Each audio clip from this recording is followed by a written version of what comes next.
നേർവഴി.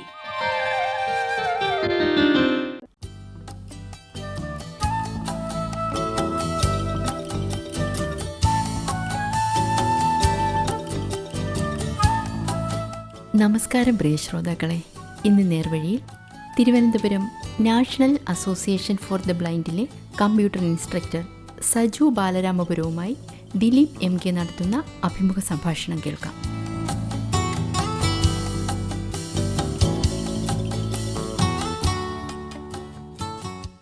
പ്രിയ ശ്രോതാക്കളെ, നേർവഴിയിലേക്ക് സ്നേഹം നിറഞ്ഞ സ്വാഗതം. ഇന്ന് നേർവഴിയിൽ നമ്മളോടൊപ്പം അതിഥിയായെത്തിയിരിക്കുന്നത് ശ്രീ സജു ബാലരാമപുരം. അദ്ദേഹം Thiruvananthapuram national association for the ബ്ലൈൻഡിലെ കമ്പ്യൂട്ടർ ഇൻസ്ട്രക്ടറാണ്. സർ, ഈ പരിപാടിയിലേക്ക് സ്വാഗതം. നമ്മളിപ്പോൾ സൂചിപ്പിച്ചു, താങ്കൾ പ്രവർത്തിക്കുന്ന മേഖല എന്ന് പറയുന്നത് കമ്പ്യൂട്ടർ ഇൻസ്ട്രക്ടർ എന്നുള്ള തൊഴിൽ മേഖലയിലാണ്. കാഴ്ചപരിമിതി ഉള്ളവരെ സംബന്ധിച്ച് മാത്രമല്ല, എല്ലാ വിഭാഗം ആളുകളെ സംബന്ധിച്ചും കമ്പ്യൂട്ടർ എന്നത് തൊഴിലിടത്തിലെ ഒഴിച്ചുകൂടാൻ പറ്റാത്ത ഒരു ഘടകമായിട്ട് മാറിയിട്ടുണ്ടല്ലോ. കമ്പ്യൂട്ടർ പരിശീലനം കാഴ്ചപരിമിതിയുള്ള ആളുകൾക്ക് എത്രത്തോളം പ്രധാനമാണ്? കാഴ്ചപരിമിതിയുള്ളവർക്ക് ഈ കാലഘട്ടത്തിൽ കമ്പ്യൂട്ടർ പരിശീലനം വളരെ അത്യന്താപേക്ഷിതമാണ്. അപ്പോൾ ഞങ്ങളുടെ ഓഫീസിൽ ഞങ്ങൾ ചെയ്യുന്നത് കാഴ്ചപരിമിതരായിട്ടുള്ളവർക്ക് കമ്പ്യൂട്ടർ പരിശീലനം കൊടുക്കുക എന്നുള്ളത് തന്നെയാണ്. സാധാരണ കമ്പ്യൂട്ടർ തന്നെയാണ് ഞങ്ങളും ഉപയോഗിക്കുന്നത്. അപ്പോൾ അതിനകത്ത് നമ്മൾ സ്ക്രീൻ റീഡർ ഇൻസ്റ്റാൾ ചെയ്യുന്നുണ്ട്. പല സ്ക്രീൻ റീഡേഴ്സും നമുക്ക് ഇപ്പോൾ അവൈലബിൾ ആണ്. അതിൽ പ്രധാനപ്പെട്ട 1-2 സ്ക്രീൻ റീഡേഴ്സാണ് നമ്മൾ ഇപ്പോൾ അതിനകത്ത് ഉൾപ്പെടുത്തിയിരിക്കുന്നത്. ഇപ്പോൾ താങ്കൾ ഈ national association for the blind എന്നുള്ള സംഘടനയുടെ ആഭിമുഖ്യത്തിലാണല്ലോ പ്രവർത്തിക്കുന്നത്. അതെ. എത്ര കാലമായിട്ട് ഇത്തരത്തിലുള്ള കമ്പ്യൂട്ടർ പരിശീലനം നൽകി വരുന്നുണ്ട്? ഞങ്ങൾ 2007 മുതലാണ് നാഷണൽ അസോസിയേഷൻ ഫോർ ദി ബ്ലൈൻഡിൻ്റെ ഓഫീസിൽ കമ്പ്യൂട്ടർ പരിശീലനം ആരംഭിച്ചത്. അതിപ്പോഴും നിലനിൽക്കുന്നുണ്ട്. മുമ്പത്തെക്കാളും ഞങ്ങളുടെ ഇപ്പോഴത്തെ കോഴ്സിന് ഉള്ളൊരു പ്രത്യേകത എന്ന് പറയുന്നത്, മുമ്പ് കമ്പ്യൂട്ടർ പരിശീലനം മാത്രമായിരുന്നു കൊടുത്തുകൊണ്ടിരുന്നത്. ഇപ്പോൾ ഞങ്ങൾ കഴിഞ്ഞ 2 വർഷങ്ങളായിട്ട് ഞങ്ങളുടെ 2ാമത്തെ കോഴ്സാണ് ഇപ്പോൾ സ്റ്റാർട്ട് ചെയ്തത്. അപ്പോൾ ഈ കോഴ്സിൻ്റെ കാലപരിധി എന്ന് പറയുന്നത് 6 months ആണ്. അപ്പോൾ ഇതിനകത്ത് കമ്പ്യൂട്ടറുണ്ട്, മൊബിലിറ്റി പരിശീലനം, അതായത് സഞ്ചാര പരിശീലനം. ഞങ്ങൾക്ക് വാക്കിംഗ് സ്റ്റിക്ക് ഉപയോഗിച്ചിട്ടാണ് നടക്കുന്നത്. അപ്പോൾ ഇത് ഉപയോഗിക്കേണ്ട കുറച്ച് രീതികളുണ്ട്. അപ്പോൾ അത് ഒരു പ്രത്യേക രീതിയിൽ ഉള്ളൊരു കോഴ്സിലൂടെ തന്നെയാണ് അതിനുള്ള പരിശീലനങ്ങൾ കൊടുക്കുന്നത്. ഇംഗ്ലീഷ് സ്പീക്കിംഗ് കോഴ്സ്, പിന്നെ ഞങ്ങൾ ചെയ്യുന്നത് സോഫ്റ്റ് സ്കിൽസ്. കാഴ്ചപരിമിതരായ ആളുകൾ പല സ്ഥലങ്ങളിലൊക്കെ പോകുന്നുണ്ട്. അപ്പോൾ അവിടെയൊക്കെ പോയി എങ്ങനെ ബിഹേവ് ചെയ്യണമെന്നൊക്കെ ഉള്ള കാര്യങ്ങളൊക്കെ നമ്മൾ പഠിപ്പിക്കുന്നുണ്ട്. ഈ കമ്പ്യൂട്ടർ നമ്മൾ പഠിക്കാൻ ശ്രമിക്കുമ്പോൾ ഉള്ളൊരു പ്രശ്നം എന്ന് പറയുന്നത്, പലപ്പോഴും സ്കൂൾ പഠനകാലത്തൊന്നും നമുക്ക് ഈ കമ്പ്യൂട്ടറുമായിട്ടൊരു ബന്ധം ഉണ്ടാവില്ല. അപ്പോൾ ഒരു തലമുറയെ സംബന്ധിച്ച് പിന്നീടായിരിക്കാം കമ്പ്യൂട്ടറിൻ്റെ മുന്നിലേക്ക് അവരെത്തുന്നത്. താങ്കളുടെ ഒരു സ്കൂൾ പഠനകാലത്തിൽ അത്തരത്തിലുള്ള ഒരു സാഹചര്യം ഉണ്ടായിരുന്നോ? തീർച്ചയായിട്ടും ഇല്ല. കാരണം ഞാനൊക്കെ എൻ്റെ കോളേജ് പഠനവും കഴിഞ്ഞ ശേഷമാണ് എനിക്ക് കമ്പ്യൂട്ടർ ഒന്ന് തൊടാൻ പോലുള്ള ഒരു അവസരം കിട്ടിയത്. ഞങ്ങളുടെ ഈ ഓഫീസിൽ വന്നത് 97ലാണ്. ഞാൻ ആദ്യം ഒരു ട്രെയിനി ആയിരുന്നു. അതിനുശേഷമാണ് ഞാൻ ജോലിയിലേക്ക് പ്രവേശിച്ചത്. അപ്പോൾ 2002 കൂടെയാണ് ഞങ്ങളുടെ ഓഫീസിലും കമ്പ്യൂട്ടർ എത്തുന്നത്. താങ്കൾ ട്രെയിനി ആയിരുന്നു എന്ന് പറഞ്ഞത് ഈ കമ്പ്യൂട്ടർ പഠിപ്പിക്കുന്ന കാര്യങ്ങളിലാണോ അല്ലാതെയാണോ? 97 മുതൽ 2002 വരെയുള്ള കാലഘട്ടങ്ങളിൽ കമ്പ്യൂട്ടർ നമുക്ക് വന്നിട്ടില്ല. അപ്പോൾ മറ്റു തൊഴിലുകൾ പഠിച്ചിട്ടുണ്ടായിരുന്നു. അതായത് ചെയർ ക്ലീനിങ് എന്നൊരു വർക്കുണ്ട്, അത് പഠിച്ചിട്ടുണ്ടായിരുന്നു. അത് ചെയ്യുന്നുണ്ട്. എൻവലപ്പ് മേക്കിങ്, കാൻഡിൽ മേക്കിങ്, അങ്ങനെയൊക്കെയുള്ള കുറേ കൈത്തൊഴിലുകൾ അപ്പോഴും ഞങ്ങൾ പഠിച്ചിട്ടുണ്ടായിരുന്നു. കമ്പ്യൂട്ടറുമായിട്ട് ബന്ധപ്പെട്ടൊരു പരിശീലനം കിട്ടുന്നത് എപ്പോഴാണ്? 2002 ശേഷമാണ് ഞങ്ങളുടെ ഓഫീസിൽ കമ്പ്യൂട്ടർ വന്നതെന്ന് ഞാൻ പറഞ്ഞു. അപ്പോൾ അതിനുശേഷം ഞങ്ങൾക്ക് കമ്പ്യൂട്ടർ പഠിപ്പിക്കാനായിട്ട് പുറത്തുനിന്ന് ഒരു ഇൻസ്ട്രക്ടറെ അറേഞ്ച് ചെയ്തിട്ടുണ്ടായിരുന്നു. പിന്നെ ഈ സ്ക്രീൻ റീഡറാണ് മുഖ്യമായിട്ടും നമ്മുടെ ഈ കമ്പ്യൂട്ടറുകളിൽ ഉപയോഗിക്കുന്നത്. അതുപയോഗിച്ചിട്ട് ഞങ്ങൾക്ക് ആ പരിശീലനം കിട്ടി. ഞങ്ങളുടെ ഓഫീസിന് പുറമെ Kerala federation of the blind എന്ന് പറഞ്ഞിട്ട് ഞങ്ങളുടെ ഒരു മാതൃസംഘടനയുണ്ട്. ഈ സംഘടനയിൽ ഞങ്ങൾക്ക് അതിൻ്റെ പ്ലാറ്റ്ഫോമിൽ ഇൻസൈറ്റ് എന്നൊരു പ്രോജക്റ്റ് ഉണ്ടായിരുന്നു. അപ്പോൾ ഈ പ്രോജക്റ്റിൽ ഞങ്ങൾക്ക് കമ്പ്യൂട്ടർ പഠിക്കാനുള്ള അവസരം ഉണ്ടായിരുന്നു. അതിന് പോയിട്ടുണ്ടായിരുന്നു. അത് വളരെ വിജയകരമായിട്ട് പഠിക്കാൻ സാധിച്ചു. അതിന് പുറമെ സീഡാക്ക് എന്ന് പറഞ്ഞൊരു സ്ഥാപനമുണ്ട്. ആ സ്ഥാപനം 2 ആഴ്ച പുതിയ കുറച്ച് കാര്യങ്ങളുമായിട്ട് ബന്ധപ്പെട്ട പരിശീലനവും പുതിയ സോഫ്റ്റ്വെയറുകൾ വന്നിട്ടുണ്ടായിരുന്നു. അപ്പോൾ അതിൻ്റെ ടെസ്റ്റിങ്ങിനായിട്ടൊക്കെ ഞങ്ങൾക്ക് പോകേണ്ട ആവശ്യമുണ്ടായിരുന്നു. അങ്ങനെയൊക്കെ പോയിട്ടുണ്ടായിരുന്നു. കമ്പ്യൂട്ടറിൻ്റെ ഒരു ഇൻപുട്ട് ഡിവൈസുകളെ കുറിച്ച് പറയുമ്പോൾ, കാഴ്ചപരിമിതി ഉള്ളവർക്ക് പ്രയോഗ സാധ്യത കുറവുള്ളൊരു സാധനമാണ് മൗസ് എന്ന് പറയുന്നത്. അതെ. മൗസ് ഉപയോഗിക്കാനുള്ള ഒരു ബുദ്ധിമുട്ടിനെ പലപ്പോഴും തരണം ചെയ്യുന്നത് കീബോർഡിൻ്റെ ഒരു സാധ്യത ഉപയോഗിച്ചുകൊണ്ടാണല്ലോ. തീർച്ചയായിട്ടും. ആ ഒരു പരിശീലനം എങ്ങനെയാണ്? മൗസും മോണിറ്ററും നമുക്ക് യാതൊരു രീതിയിലും സാധ്യമായിട്ടുള്ള ഡിവൈസ് അല്ല. ഇത് പരിഹരിക്കപ്പെടുന്നത് കീബോർഡ്, സ്പീക്കേഴ്സ്, പിന്നെ നമ്മുടെ സ്ക്രീൻ റീഡേഴ്സ്, ഇത് 3ഉമാണ് ഈ 2 ഡിവൈസുകൾക്കും പകരമായിട്ട് ഹെൽപ്പ് ചെയ്യുന്നത്. കമ്പ്യൂട്ടർ പഠിക്കുന്ന ഏതൊരു കാഴ്ചപരിമിതനും കീബോർഡിൽ എത്ര കീ ഉണ്ടെന്ന് തന്നെ ആദ്യം അറിഞ്ഞിരിക്കണം. 104 കീസൊക്കെ ആയിരിക്കും മിക്കവാറും കീബോർഡിൽ വരുന്നത്. പിന്നെ കീബോർഡിലെ എല്ലാ കീകളും വളരെ ഫെമിലിയർ ആയിരിക്കണം. കാരണം നമ്മൾ ഈ സ്ക്രീൻ റീഡേഴ്സിൽ നമുക്ക് ഉപയോഗിക്കേണ്ടി വരുന്നത് പല കാര്യങ്ങൾക്കും കമാൻഡ്സ് ആണ് ഉപയോഗിക്കേണ്ടത്, കീബോർഡ് കമാൻഡ്സ്. അത് 2, 3, 4 ഒക്കെ കീ ചിലപ്പോൾ നമുക്ക് ഒരുമിച്ച് പ്രസ് ചെയ്യേണ്ട ആവശ്യങ്ങളൊക്കെ ഉണ്ടാകും. ഉദാഹരണത്തിൽ ഒരു ആപ്ലിക്കേഷൻ ക്ലോസ് ചെയ്യണമെങ്കിൽ Alt F4, ഈ ആൾട്ടും എവിടെയാണെന്നും F4 എവിടെയാണെന്നും നമ്മൾ കൃത്യമായിട്ട് അറിഞ്ഞിരിക്കണം. കീബോർഡ് നന്നായിട്ട് പഠിച്ച് മനസ്സിലാക്കത്തക്ക രീതിയിലുള്ള പരിശീലനമാണ് ആദ്യം കൊടുക്കുന്നത്. എല്ലാ കീകളും കൃത്യമായിട്ട് ഫെമിലിയർ ആയതിനു ശേഷമാണ് ബാക്കി കാര്യങ്ങളിലേക്ക് പോകുന്നത്. അതിന് വേണ്ടുന്ന പ്രത്യേക എക്സസൈസുകളൊക്കെ കൊടുക്കുന്നുണ്ട്. കാഴ്ചപരിമിതരെ സംബന്ധിച്ച് ധാരാളം വോയിസ് അസിസ്റ്റൻസ് ഉള്ള സോഫ്റ്റ്വെയറുകൾ ലഭ്യമാണ്. ഇത്തരത്തിലുള്ള സോഫ്റ്റ്വെയറുകളെ കുറിച്ച് ശ്രോതാക്കളോട് പറയാമോ? ഇപ്പോൾ ഞങ്ങൾ ഉപയോഗിക്കുന്ന സ്ക്രീൻ റീഡേഴ്സ് എന്ന് പറയുന്നത് പ്രധാനമായിട്ടും NVDA, non visual desktop access എന്ന് പറഞ്ഞിട്ടൊരു സോഫ്റ്റ്വെയർ ഉണ്ട്. പിന്നെ വിൻഡോസിൻ്റെ പ്ലാറ്റ്ഫോമിൽ ഉപയോഗിക്കുന്ന മറ്റൊന്ന് ജോസ് എന്ന് പറഞ്ഞൊരു സോഫ്റ്റ്വെയർ ആണ്. അത് കുറച്ച് കോസ്റ്റ്ലി ആണ്, എങ്കിലും നമുക്ക് ഫെമിലിയർ ആയിട്ടും യൂസ്ഫുൾ ആയിട്ടും ഉള്ള സോഫ്റ്റ്വെയർ ആണ്. ജോസ് എന്ന് വെച്ചാൽ ജോബ് ആക്സസ് വിത്ത് സ്പീച്ച്. ഈ 2 സോഫ്റ്റ്വെയർ ആണ് നമ്മൾ പ്രധാനമായിട്ടും ഉപയോഗിക്കുന്നത്. ഞാൻ സൗണ്ട് എഡിറ്റിംഗുമായിട്ട് ബന്ധപ്പെട്ട കുറച്ച് കാര്യങ്ങളൊക്കെ ചെയ്യുന്നുണ്ട്. ഇപ്പോൾ കോവിഡ് കാലഘട്ടത്തിൽ ഞങ്ങൾക്കൊരു യൂട്യൂബ് ചാനൽ തുടങ്ങിയിട്ടുണ്ടായിരുന്നു, പ്രതിഭ ഹൃദയവാണി എന്ന് പറഞ്ഞിട്ട്. അവരവരുടെ ഫോണുകളിൽ തന്നെ പ്രോഗ്രാംസ് റെക്കോർഡ് ചെയ്തിട്ട് നമുക്ക് അയച്ചു തരും. ഈ സോഫ്റ്റ്വെയർ വെച്ചിട്ട് ഈ പ്രോഗ്രാംസ് എഡിറ്റ് ചെയ്ത് ഞങ്ങൾ ഈ ചാനലിലേക്ക് അങ്ങനെ ചെയ്യുന്നുണ്ടായിരുന്നു. എത്രത്തോളം ആളുകളെ പരിശീലിപ്പിക്കാനായിട്ട് സാധിച്ചിട്ടുണ്ട്? ഞാൻ 2007 തൊട്ടാണ് ഞങ്ങളുടെ ഓഫീസിൽ ഞാൻ പഠിച്ച ശേഷം പരിശീലനം കൊടുക്കാൻ തുടങ്ങിയത്. ഏതാണ്ടൊരു 500-ന് മേലെ ആളുകൾക്ക് എനിക്ക് പരിശീലനം കൊടുക്കാൻ സാധിച്ചിട്ടുണ്ട്. നമ്മൾ ഇത്തരത്തിലുള്ളൊരു പരിശീലനം നടത്തുമ്പോൾ അതുമായിട്ട് ബന്ധപ്പെട്ട് എന്തെങ്കിലും വെല്ലുവിളികൾ ഉണ്ടായിട്ടുണ്ടോ? ഇപ്പോഴും കുഴപ്പമില്ല. ഇങ്ങനെയുള്ള ഡിവൈസസും അല്ലെങ്കിൽ സോഫ്റ്റ്വെയറുകളൊക്കെ കിട്ടാനുള്ള ബുദ്ധിമുട്ട് മുമ്പുണ്ടായിരുന്നു. നമുക്കിവിടെ ഇപ്പോൾ എല്ലാ ഡിവൈസും മറ്റ് സോഫ്റ്റ്വെയർസും ഒക്കെ നമുക്കിപ്പോൾ അവൈലബിൾ ആണ്. ഈ ഒരു കമ്പ്യൂട്ടർ പരിശീലനം എന്നുള്ള കരിയറിന് പുറമെ മറ്റ് ഇഷ്ടങ്ങൾ എന്തൊക്കെയാണ്? ഞാൻ പഠിച്ചത് Varkala light to the blind സ്കൂളുണ്ട്. അപ്പോൾ കാഴ്ചപരിമിതർക്ക് വേണ്ടിയുള്ള സ്കൂളാണ്. അവിടെ 1st സ്റ്റാൻഡേർഡ് മുതൽ 7th സ്റ്റാൻഡേർഡ് വരെയാണ് പഠിച്ചത്. ഈ സമയത്ത് പാഠ്യവിഷയങ്ങൾക്ക് പുറമെ എക്സ്ട്രാ കരിക്കുലർ ആക്ടിവിറ്റീസ് ഞങ്ങൾക്കുണ്ടായിരുന്നു. അപ്പോൾ അതിനകത്ത് മ്യൂസിക്, ക്രാഫ്റ്റ് വർക്ക്, ഇങ്ങനെയൊക്കെയുള്ള കുറേ കാര്യങ്ങൾ നമുക്ക് പഠിക്കുന്നുണ്ടായിരുന്നു. അപ്പോൾ ഇതെല്ലാം ഞാൻ പഠിച്ചിരുന്നു. കാഴ്ചയ്ക്ക് മാത്രമേ പ്രശ്നമുള്ളൂ. അപ്പം ബാക്കി നമ്മളെ കൊണ്ട് ചെയ്യാൻ കഴിയുന്ന എല്ലാ കാര്യങ്ങളും ചെയ്യണം എന്ന് തന്നെയാണ് എൻ്റെ ഒരു താല്പര്യം. അതുകൊണ്ട് അങ്ങനെ ഇലക്ട്രോണിക്സ് ഉൾപ്പെടെയുള്ള എല്ലാ കാര്യങ്ങളും ചെയ്യുന്നുണ്ട്.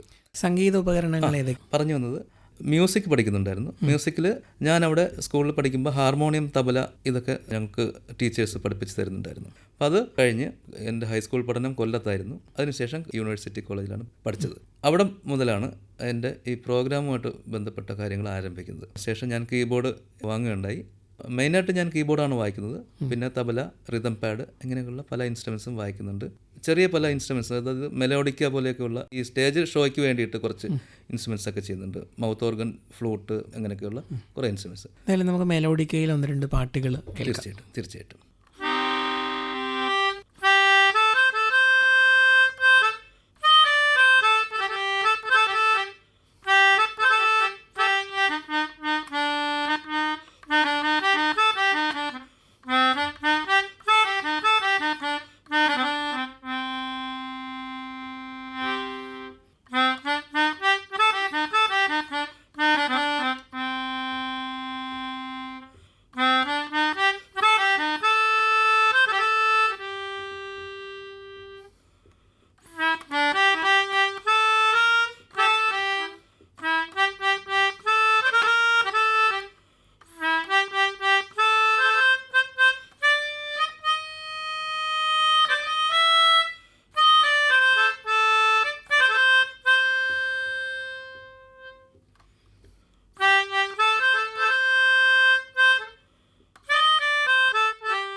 താങ്കൾക്ക് വളരെയധികം പിന്തുണ നൽകുന്ന കുടുംബത്തെക്കുറിച്ച് കൂടി. എൻ്റെ കുടുംബത്തെക്കുറിച്ച് പറയുകയാണെങ്കിൽ ഭാര്യയുടെ പേര് സാനു എന്നാണ്. മകൾ അനു. ഭാര്യ അടുത്തൊരു ഷോപ്പിൽ വർക്ക് ചെയ്യുന്നുണ്ട്. മകൾ അനു, അവൾ 2ാം വർഷ MBBS വിദ്യാർത്ഥിനിയാണ്. ട്രിവാൻഡ്രം മെഡിക്കൽ കോളേജിലാണ് മോൾ പഠിക്കുന്നത്. എൻ്റെ എല്ലാ പ്രവർത്തനങ്ങൾക്കും ഇവരുടെ രണ്ടുപേരുടെയും സപ്പോർട്ട് വളരെ വലുത് തന്നെയാണ്. നമ്മുടെ കൂടെയുള്ളവരുടെ സപ്പോർട്ടില്ലെങ്കിൽ നമുക്ക് പല കാര്യങ്ങളും ചിലപ്പോൾ മനസ്സുണ്ടെങ്കിൽ പോലും ചെയ്യാൻ കഴിയാതെ വരും. പിന്നെ എൻ്റെ സുഹൃത്തുക്കളും ഞാനോട്ട് സഹകരിക്കുന്ന എല്ലാവരും എനിക്ക് എല്ലാ കാര്യങ്ങൾക്കും വളരെ സപ്പോർട്ട് തന്നെയാണ്. കാഴ്ച പരിമിതർക്കായുള്ള സംഘടനകളിൽ എന്തെങ്കിലും പ്രവർത്തനം നടത്തുന്നുണ്ടോ? ഞാനിപ്പോൾ നാഷണൽ അസോസിയേഷൻ ഫോർ ദി ബ്ലൈൻഡിൻ്റെ ഓഫീസിലാണ് വർക്ക് ചെയ്യുന്നത്. ഞാൻ അവിടെ വർക്ക് ചെയ്യുന്നെങ്കിൽ പോലും ഞങ്ങളുടെ മാതൃസംഘടന എന്ന് പറയുന്നത് എപ്പോഴും Kerala federation of the blind ഈ സംഘടനയാണ്. ഞാൻ 1992 മുതൽ തന്നെ ഈ സംഘടനയുടെ മെമ്പറാണ്. അവിടെ പല പ്രോഗ്രാംസ് ഇടയ്ക്ക് സംഘടിപ്പിക്കാറുണ്ട്. പിന്നെ ജനറൽ ബോഡി വരാറുണ്ട്. സംസ്ഥാന സമ്മേളനങ്ങൾ, ജില്ല സംഘടിപ്പിക്കുന്ന പല പരിപാടികൾ, അങ്ങനെ എല്ലാ പരിപാടികൾക്കും ഞാൻ പങ്കെടുക്കാറുണ്ട്. കേരള ഫെഡറേഷൻ ഓഫ് ദി ബ്ലൈൻഡിൻ്റെ തന്നെ കാഴ്ചയില്ലാത്തവർക്ക് വേണ്ടി നടത്തുന്ന ഒരു സംഘടന തന്നെയാണ്. അപ്പോൾ അതിൻ്റെ എല്ലാ പ്രവർത്തനങ്ങളിലും ഭാഗഭാക്കാകുവാനും ഓരോ തവണ ജില്ലാ കമ്മിറ്റിയിൽ കുറച്ച് നാൾ പ്രവർത്തിക്കാനും ഒക്കെ ഉള്ള ഒരു അവസരം എനിക്ക് കിട്ടിയിട്ടുണ്ട്. നമ്മുടെ ആകാശവാണിയെക്കുറിച്ചും പ്രത്യേകിച്ച് നേർവഴി പരിപാടിയെക്കുറിച്ചും. ആകാശവാണി എന്ന് പറയുന്നത് ഓർമ്മ വയ്ക്കുന്ന നാൾ മുതൽ തന്നെ വളരെ പരിചിതമാണ്. വീട്ടിലായിരിക്കുമ്പോഴും സ്കൂളിലായിരിക്കുമ്പോഴും ഒക്കെ റേഡിയോ പ്രോഗ്രാംസാണ് കൂടുതലും കേൾക്കാറുള്ളത്. വീട്ടിൽ വരുമ്പോഴും വെക്കേഷൻ 2 മാസം അവധിക്ക് വരുമ്പോഴും ഞങ്ങളുടെ വീട്ടിൽ അപ്പോൾ റേഡിയോ ആണല്ലോ. അപ്പോൾ റേഡിയോയുടെ എല്ലാ പ്രോഗ്രാംസും കേൾക്കാറുണ്ട്. റേഡിയോ കയ്യിലില്ലെങ്കിൽ പോലും നമ്മുടെ മൊബൈലുകളിൽ ആപ്ലിക്കേഷൻസ് ഒക്കെ ഉണ്ട്. അത് ഉപയോഗിച്ചിട്ട് നമുക്ക് റേഡിയോ കേൾക്കാൻ സാധിക്കും. രാവിലെ നമുക്ക് പ്രാദേശിക വാർത്താ, പ്രഭാത ഫേരി പോലെയുള്ള ഒരുപാട് പ്രോഗ്രാംസ്. പിന്നെ നേർവഴി എന്ന് പറയുന്നത് നമ്മുടെ സുഹൃത്തുക്കളുമായിട്ട് ബന്ധപ്പെട്ട ഒരു പ്രോഗ്രാം തന്നെയാണ്. പരിചയമുള്ള സുഹൃത്തുക്കളുടെ അനുഭവങ്ങൾ വീണ്ടും കേൾക്കാൻ സാധിക്കുന്നു. പരിചയമില്ലാത്തവരെ വീണ്ടും നമുക്ക് ഇതിനകത്തൂടെ പരിചയപ്പെടാൻ കഴിയുന്നു. ഒരുപാട് ഗുണങ്ങൾ നമ്മുടെ ഈ മാധ്യമത്തിൽ നിന്നും എനിക്ക് കിട്ടാറുണ്ട്. എന്തായാലും താങ്കളുടെ മുന്നോട്ടുള്ള യാത്രയിൽ നിരവധി പേർക്ക് കമ്പ്യൂട്ടറുമായിട്ട് ബന്ധപ്പെട്ട അറിവ് പകർന്നു കൊടുക്കാൻ സാധിക്കട്ടെ. നേർവഴി പരിപാടിയിൽ പങ്കെടുത്ത് താങ്കളുടെ വിശേഷങ്ങൾ ഞങ്ങളുടെ ശ്രോതാക്കളുമായി പങ്കുവച്ചതിന് നന്ദി. വളരെ നന്ദി. ഇത്രയും നേരം എനിക്ക് എല്ലാവരുമായിട്ടും ഒന്ന് ഇൻട്രാക്ട് ചെയ്യാനും എനിക്ക് പറയാനുള്ള കാര്യങ്ങളൊക്കെ സമൂഹത്തോട് പറയാനൊക്കെ ഉള്ളൊരു അവസരം ഉണ്ടാക്കി തന്ന ആകാശവാണിക്കും എൻ്റെ നന്ദി അറിയിക്കുകയാണ്.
Thiruvananthapuram national association for the ബ്ലൈൻഡിലെ കമ്പ്യൂട്ടർ ഇൻസ്ട്രക്ടർ സജു ബാലരാമപുരവുമായി ദിലീപ് MK നടത്തിയ അഭിമുഖ സംഭാഷണമാണ് ഇതുവരെ കേട്ടത്.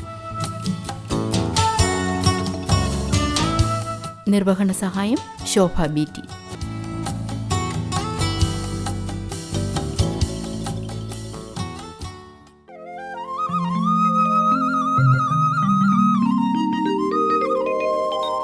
നേർവഴി.